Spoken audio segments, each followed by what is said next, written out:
વંટોળ વચ્ચે પરસોત્તમ રૂપાલા કાઠી ક્ષત્રિય સમાજના કાર્યક્રમમાં પહોંચ્યા હતા। જેતપુરના ધારેશ્વર સ્થિત સૂર્ય મંદિરમાં તેમણે દર્શન કર્યા। કાઠી ક્ષત્રિય સમાજના અગ્રણીઓને મળીને ચર્ચા વિચારણા કરી। કાઠી ક્ષત્રિય સમાજ દ્વારા ત્રિદિવસીય સૂર્ય ઉપાસના પર્વની ઉજવણી કરાઈ રહી છે। જેતપુરના પ્રેમગઢમાં ચાલી રહેલી સપ્તાહમાંથી પરત ફરતી વખતે ધારેશ્વરની પણ મુલાકાત લીધી હતી।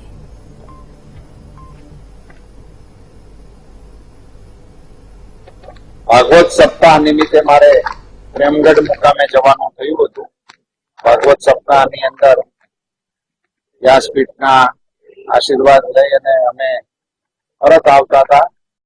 કાઠી સમાજના આગેવાનોએ, ખાસ કરીને અમારા વરકુભાઈ અને કનુભાઈએ, આજે સૂર્ય ઉપાસનાનો સમાજનો ખૂબ મોટો પર્વ હોય છે।